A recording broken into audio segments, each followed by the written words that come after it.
नमस्कार दोस्तों, अब ब्राइट मैथ्स में आपका स्वागत है।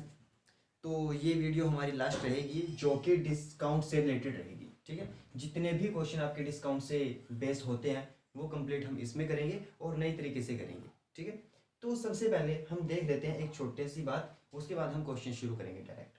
देखिए, हमारे पास तीन चीज़ें होती हैं। एक होता है CP, एक होता है SP और एक होता है MR। ठीक है, CP क्या होता है? जिस चीज पे हम खरीदते हैं, ठीक है, जो मूल्य होता है जिस पे हम खरीद लेते हैं वो होता है हमारा CP। उसके बाद ये SP क्या होता है? जिस पे हम बेचते हैं। MRP क्या होता है? ये जो हम खुद लिख देते हैं, ठीक है, खुद से अंकित करना। तो ये क्या होता है हमारे पास? MRP। तो मैंने आपको बताया था बिल्कुल स्टार्टिंग में प्रॉफिट लॉस के, कि जो भी हमारे पास प्रॉफिट या लॉस होगा, जो भी प्रॉफिट या लॉस होगा हमेशा होता है CP के ऊपर। दूसरी बात एक और बताई थी मैंने कि जब भी हमारा डिस्काउंट होगा, जब भी हमारा डिस्काउंट होगा मतलब जब भी आपको कोई छूट मिलेगी या आप छूट दोगे तो वो हमेशा क्या होती है? MRP के ऊपर बेस होती है। तो आपको सिर्फ दो ही चीजें याद रखनी है कि प्रॉफिट लॉस हमेशा CP के ऊपर होता है और डिस्काउंट होता है आपका MRP के ऊपर। तो जो भी हम रिलेशन करते हैं इनमें कि CP और MRP का जो रिलेशन होगा, ये रिलेशन कैसे निकालोगे आप? देखिए कि जो CP रेशियो MRP होता है, ये आपको क्या करना है? 100 माइनस डिस्काउंट। ठीक है, जो भी डिस्काउंट होता है वो 100 में से माइनस कर देना है और नीचे क्या आएगा? नीचे आएगा आपके पास 100 प्लस प्रॉफिट। ठीक है, ये प्रॉफिट या लॉस जो भी होता है वो आ जाता है यहाँ पे। तो हमारे पास क्या हुआ कि CP और MRP का रेशियो क्या था? 100 माइनस डिस्काउंट 100 प्लस प्रॉफिट। तो ये चीज आपको यहाँ पे यूज करनी है क्वेश्चन में। आपको हमेशा याद रखना है कि CP और MRP का जो भी रेशियो रहेगा वो क्या रहेगा? 100 माइनस डिस्काउंट 100 प्लस प्रॉफिट। ठीक है, तो इस क्वेश्चन को हम कैसे करेंगे? क्वेश्चन देखिए, सबसे पहले क्वेश्चन क्या कहता है? कहते हैं 20% छूट देकर 12% का लाभ प्राप्त करने के लिए अंकित मूल्य क्रय मूल्य से कितने प्रतिशत अधिक रखना चाहिए। अगर आप इसके बेस पे जाते हो, जैसे आप क्वेश्चन करते हो खुद, तो कैसे करोगे आप? क्वेश्चन ये देख लीजिए, आप ये करोगे, सबसे पहले आपने देखा कि 20% डिस्काउंट दिया था, 20% डिस्काउंट दिया था तो 1/5 होगा। जो चीज यहां पे आती है वही चीज यहां पे आती है, ये मैं आपको बता चुका हूं पहले। तो जब आप 1 का डिस्काउंट दोगे मतलब यहां पे डिस्काउंट होगा 1 रुपए का, और डिस्काउंट हमेशा किसके ऊपर होता है? MRP के ऊपर। और ये 1 का डिस्काउंट था 5 के ऊपर, मतलब 5 आपका क्या रहेगा? MRP रहेगा। 1 का डिस्काउंट दोगे तो बेचोगे, फिर तो बेचोगे कितने में? 4 रुपए में। 5 लिखा था, 4 में वो चीज बेच दी।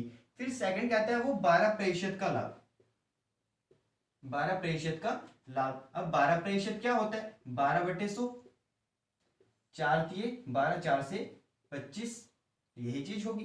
प्रॉफिट की बात की मतलब प्रॉफिट कितने का आएगा? 3 रुपए का प्रॉफिट आएगा, और प्रॉफिट 25 के ऊपर। कहने का तात्पर्य ये हुआ कि CP तो आपका 25 आया और 3 का प्रॉफिट उठा लिया आपने, तो बेचोगे आप 28 में। तो यहां से आप CP MRP कैसे निकालोगे? यहां पे तो 4 था सेलिंग प्राइस, यहां पे 28, जबकि वस्तु वो 1 थी, तो यहां पे सेम होना चाहिए था। तो इसको सेम करोगे, 4 को 7 से कर दो, 28 हो जाता है। तो ये भी 7 से करना पड़ेगा। अब हमारे पास क्या हुआ कि 25 की वो चीज थी, 7 4 28 में वो बेच दी, लिखे उसके ऊपर 35 थे, लिखे कितने थे उसके ऊपर? 35। तो आप क्या करोगे यहाँ पे? 25 35 28। उसने क्या पूछा? कहते हैं अंकित मूल्य क्रय मूल्य से कितने प्रतिशत अधिक होना चाहिए। मतलब ये जो अंकित मूल्य 35 है वो इससे कितना ज्यादा है? 10। ठीक है, यहाँ पे कितना ज्यादा है? 10। उसने परसेंटेज में पूछा, तो आप देखो कि ये 10 25 का कितने प्रतिशत था? जो ये 10 है वो 25 का कितने प्रतिशत था? तो आप कैंसिल करोगे इसको, 10 4 40, तो हमारा आंसर क्या आ जाएगा? 40% अधिक करना चाहिए था। मतलब कहने का ये कि अगर आपने ये चीज नहीं यूज की तो आपको ये सब फंडा करना पड़ेगा। अगर आप ये वाली चीज यूज करो तो देखिए आप क्वेश्चन कैसे कर सकते हो। आप लिखोगे CP MRP, आपने कुछ नहीं किया, CP MRP। अब आप आगे जाओगे 100 minus discount, 100 minus discount. Discount कितना था यहाँ पर? 20 का। तो 100 में से 20 करोगे माइनस तो आएगा 80, नीचे 80 आया यहाँ पे। अब यहाँ पे चलोगे, प्रॉफिट कितना था? 12 का, तो यहाँ पे कितना आएगा? 112 आएगा। तो आपने देखा कि 80 की वो चीज थी 112 आपने लिख दिए थे। 80 की चीज 112 लिखे, तो आप देखोगे यहां पर कितना ज्यादा लिखा उसने, यहां पर कितना ज्यादा लिख दिया था। आप देखिए यहाँ पे कि 80, यहाँ पे हमारे पास 32 ज्यादा लिखा उसने।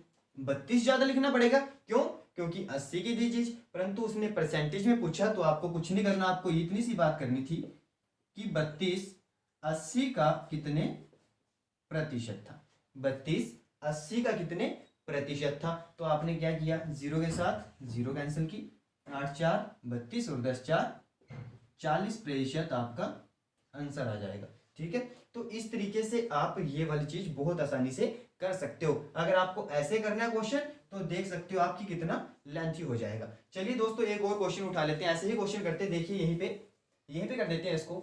देखिए माने चलते हैं, कहता है कि 25%, देखते हैं, 25% छूट देकर 20% का लाभ कमाने के लिए अंकित मूल्य क्रय मूल्य से कितने प्रतिशत अधिक रखना चाहिए। तो आप एक बार ट्राई कीजिए क्वेश्चन को कि क्वेश्चन कहना क्या चाहता है।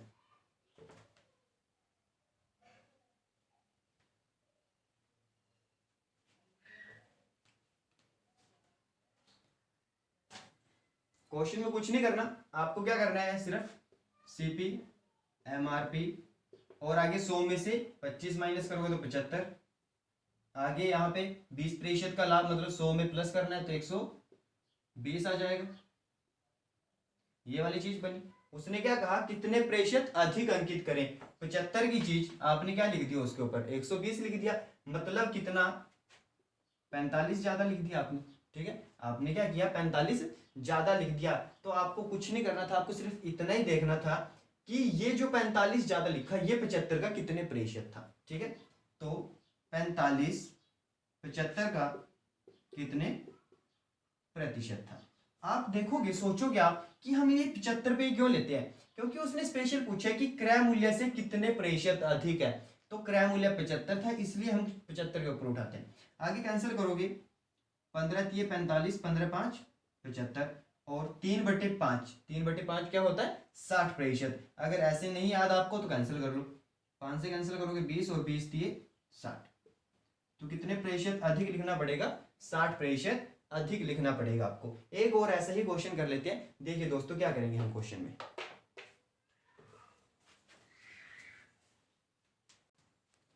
देखिए दोस्तों, इसके बाद हम क्या क्वेश्चन करते हैं। ये क्वेश्चन क्या कहता है आपका, एक स्कूटर 18% छूट देकर, मतलब उसने डिस्काउंट दिया आपको 18% का। ठीक है, फिर आगे 23% लाभ पर बेची जाती है, प्रॉफिट भी दिया उसने 23% का। फिर आगे कहता है कि यदि स्कूटर का क्रय मूल्य 1640 रुपया हो, मतलब सीपी कितना दिया है, 1640 रुपए। फिर आगे कहता है कि अंकित मूल्य ज्ञात कीजिए। आपको क्या बताना है, एमआरपी कितना होगा। ठीक है, आपको कुछ नहीं करना, क्वेश्चन में आपको एक चीज याद थी कि CP upon MRP is equal to क्या होता है, 100 माइनस डी और 100 प्लस पी। ठीक है, आपने क्या किया, जो वैल्यू आपके पास थी वो वैल्यू यहाँ पे आप रख दीजिए। तो आप देखोगे यहाँ पे कि हमारे पास सीपी और एमआरपी का रेशियो क्या होता है, ये वाली चीज। यहाँ पे जब आप 20, ये डिस्काउंट कितने का था हमारे पास, 18 का, जब आप यहाँ पे 18 रखोगे तो हमारे पास क्या आ जाएगा, 82, और यहाँ पे क्या आ जाएगा हमारे पास 123। ठीक है, कि 82 रुपए की चीज थी और 123 उसने लिखे थे, परंतु यहाँ पे 82 नहीं था, उसने क्वेश्चन में दिया कि चीज तो वो 1640 रुपए की थी। तो आप 82 की जगह पे क्या लिखोगे, 1640 रुपए लिखोगे। तो हमारे पास ये आ जाता है 20 गुना। कितने गुना आ जाता है, 20 गुना। अब जो भी पूछे 20 गुना कर दीजिए। उसने पूछा एमआरपी कितना होगा, तो 20 गुना लिख दीजिए। तो हमारे पास आएगा 2 4 6 और 0, कितना आ जाएगा, 2460 रुपए आपका अंकित मूल्य आ जाएगा। ये इस क्वेश्चन का आंसर रहेगा। अब चलते हैं हम इससे नेक्स्ट, कि इसके दूसरे तरीके और क्या कर सकता है, वो क्वेश्चन किस हिसाब से आ सकता है आपके पास। चलिए दोस्तों, अब आगे चलते हैं।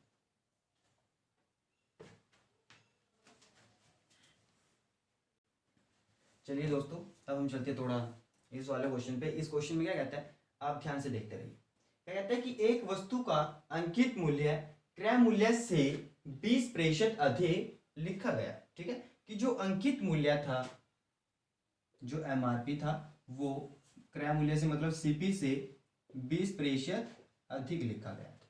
ठीक है, आगे क्या कहता है कि यदि उसे 25% छूट पर बेचा गया हो, ठीक है, मतलब जो भी वो चीज थी उसको 25% छूट पर बेचा जाए तो कितने प्रतिशत का लाभ या फिर हानि होगा। तो आपको क्या करना है, कुछ नहीं करना, जो चीज हमारे पास पहले थी वही चीज लगानी है इसमें। CP upon MRP is equal to 100 minus discount और 100 प्लस प्रॉफिट। ठीक है, तो आप एक चीज देखिए, जब भी ये वाला इस प्रकार से क्वेश्चन आए तो अगर आपकी वैल्यू आएगी पॉजिटिव में, ठीक है, जो यहां पे सॉल्यूशन होगा अगर आए पॉजिटिव तो आपको होगा प्रॉफिट, और अगर ये आंसर आए नेगेटिव में तो आपका आंसर क्या होगा यहाँ पे लॉस। ठीक है, आपको सिर्फ इतनी सी बात ध्यान में रखनी है, तो आपका आंसर कैसे आएगा। अब देखिए आप, उसने क्या कहा कि यहाँ पर 25% की छूट दी गई थी। अभी हमने एमपी, ये एमआरपी और सीपी की बात नहीं की, अभी सिर्फ यहाँ पे। तो हमारे पास क्या है यहाँ पे 100 माइनस 25, तो ये तो आएगा 75। नीचे ये हमें नहीं पता प्रॉफिट, तो 100 प्लस में पी लिख दिया हमने। आगे जब हम जाएंगे तो उसने एक चीज बोली हमें कि सीपी और एमआरपी का रेशियो आप निकाल सकते हो, क्योंकि सीपी से 20% ज्यादा एमआरपी था और ये 20% होता है 1/5, मतलब अधिक कितना होगा, 1 अधिक होगा 5 से, कि अगर ये वाला 5 तो ये वाला 6 हो जाएगा। मतलब ये हुआ कि सीपी और एमआरपी का रेशियो 5 और 6 होगा, और इसको हम क्या लिख सकते हैं, 5/6 लिख सकते हैं। मतलब यहां पे आप क्या लिख सकते हो, 5/6 लिख सकते हो। तो अब जब इसको सोल्व करोगे तो हमारे पास क्या आएगा, एक तो आप यहां से कैंसिल कर सकते हो इसको डायरेक्ट, ये आएगा हमारे पास 15। ठीक है, आगे इसकी मल्टीप्लाई यहां पे करोगे आप, एक था तो ये आएगा 100 प्लस पी बराबर 15 छीके 90। तो आगे आप देखोगे यहाँ पे पी यहीं पे रहेगा, और 90 माइनस 100, तो पी कितना आएगा हमारे पास -10। ठीक है, -10 आएगा। अभी मैंने आपको क्या बताया था कि जब भी माइनस आए तो आपकी क्या होगी, हानि होगी। तो आंसर क्या आएगा, 10% हानि आ जाएगी। 10% हानि आपका आंसर होगा, आपको कुछ नहीं करना। अगर यहाँ पे प्लस आ जाता तो आपका क्या होता, प्रॉफिट बन जाता। ठीक है, एक क्वेश्चन और देखते हैं, यहीं पे हम कर लेते हैं इसको। 10% अधिक अंकित किया गया और 20% का डिस्काउंट दिया गया, 20% डिस्काउंट दिया गया। अभी इसी तरीके से कीजिए क्वेश्चन को आप।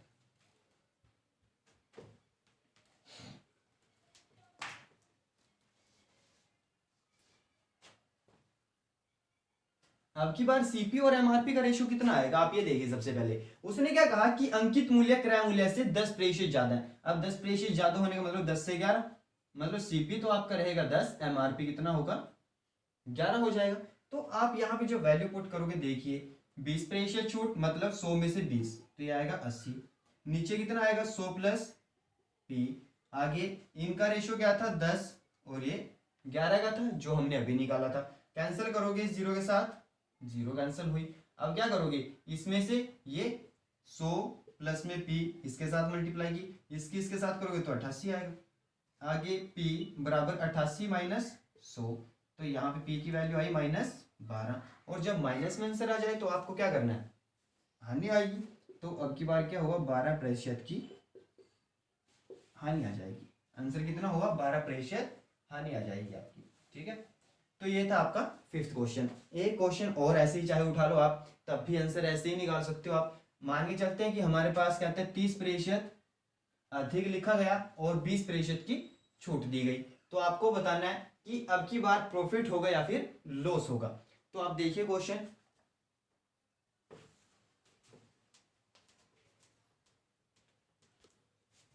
तो क्या कहेगा इसमें, देखिए उसने क्या कहा, 20% की छूट दी गई, हमने यहाँ पे रख दिया 100 में से 20 तो 80, नीचे 100 प्लस पी।